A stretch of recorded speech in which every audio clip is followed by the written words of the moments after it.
Caríssimos irmãos e irmãs em Cristo, quem vos fala é Dom Pedro Cunha, bispo diocesano da Campanha. Hoje é domingo, dia 3 de março, o oitavo domingo do tempo comum, cujo evangelho é o de Lucas 6, 39 a 45.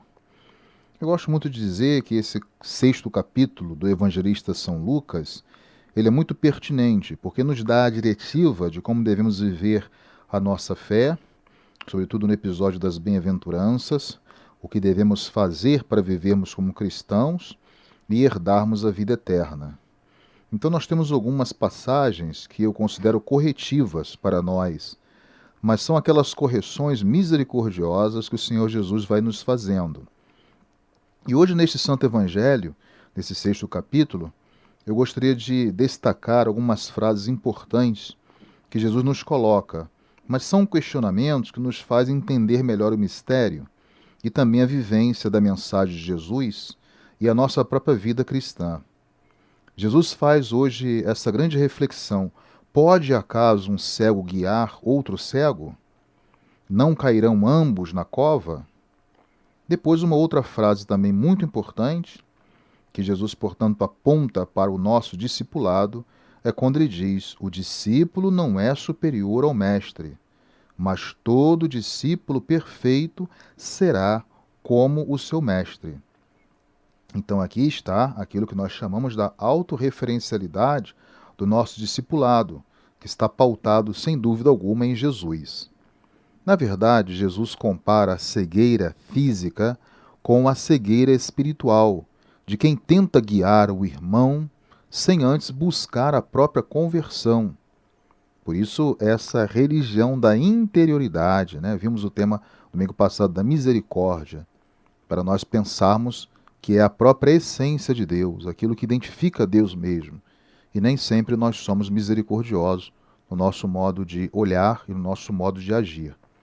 O cego físico, ele nada enxerga, enquanto que o cego espiritual, ele enxerga sempre a mesma coisa, ou seja, um olhar só para um determinado ponto. Como este, então, pode guiar os outros, sendo alguém incapaz de melhorar também a sua própria opinião e a sua própria visão de mundo e em relação às próprias pessoas?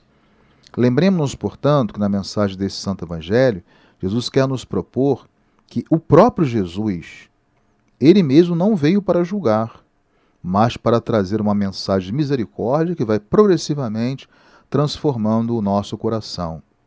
Podemos ainda nos debruçar nessa imagem do cisco no olho, que significa, portanto, um certo erro, uma falha, uma falta, um pecado que cada um de nós pode ter.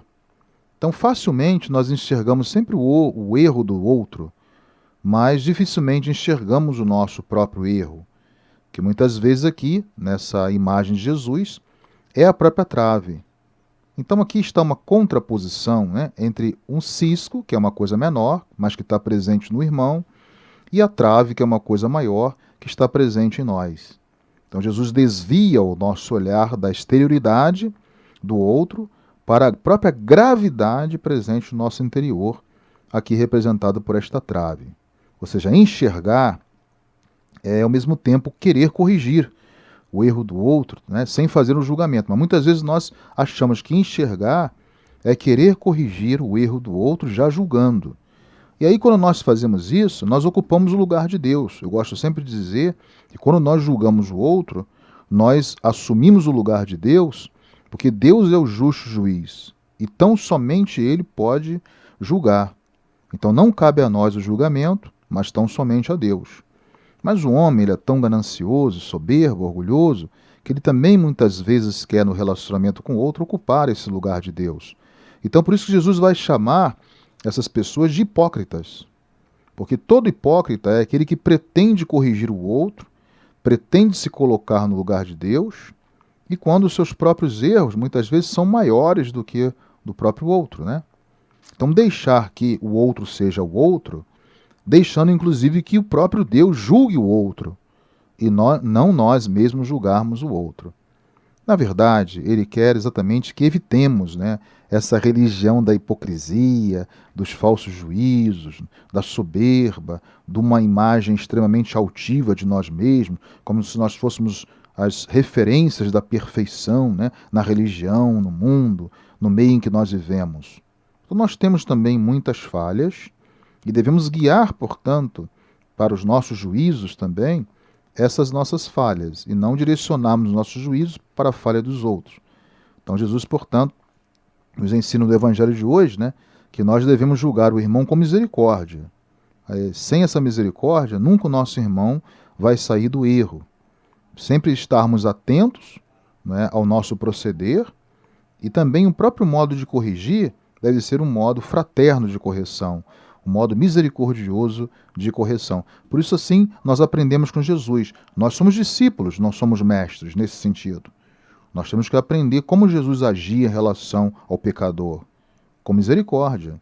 Então, nós temos que tomar exatamente como referência na nossa relação, seja na nossa autocorreção, como também na correção dos irmãos, o que Jesus, ou como Jesus agiria em relação a esse cisco que pode estar presente no olho do irmão, mas como também ele agiria com essa trave que está presente também no meu olho.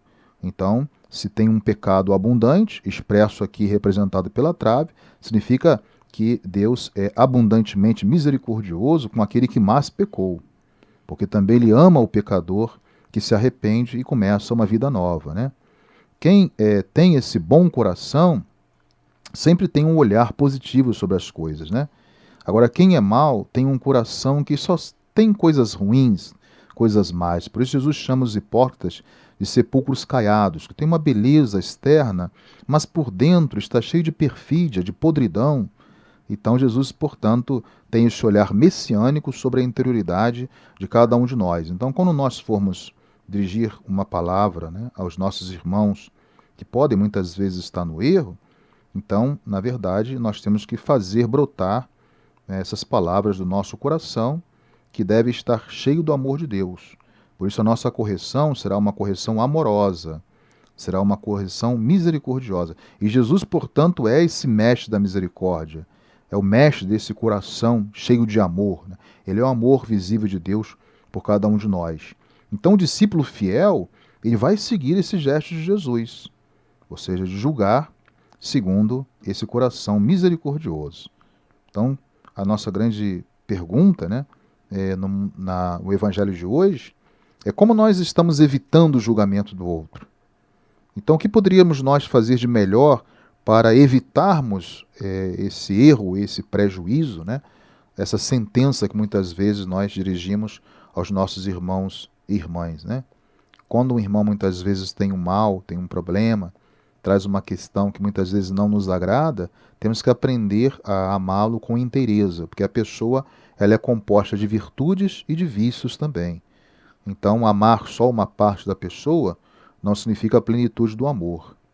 Então, devemos refletir hoje quais são os pontos da minha vida ou da nossa vida que precisam ser iluminados, né, por essa novidade da mensagem de Cristo Jesus, ou seja, pelo seu amor, que é o Espírito Santo de Deus, que nos faz julgar segundo os critérios de Deus e não segundo os critérios dos homens. Por isso, os meus juízos não são os vossos juízos, os meus pensamentos não são os vossos pensamentos. Que possamos aprender nesse santo evangélico a lógica do amor de Deus ao olharmos e ao julgarmos também os nossos irmãos e irmãs. Louvado seja nosso Senhor Jesus Cristo, para sempre seja louvado. O Senhor esteja convosco, Ele está no meio de nós. Por intercessão da Virgem do Carmo, dos nossos beatos Padre Victor e Inha Chica, abençoe-vos o Deus Todo-Poderoso, Pai e Filho e Espírito Santo. Tenham todos um abençoado domingo.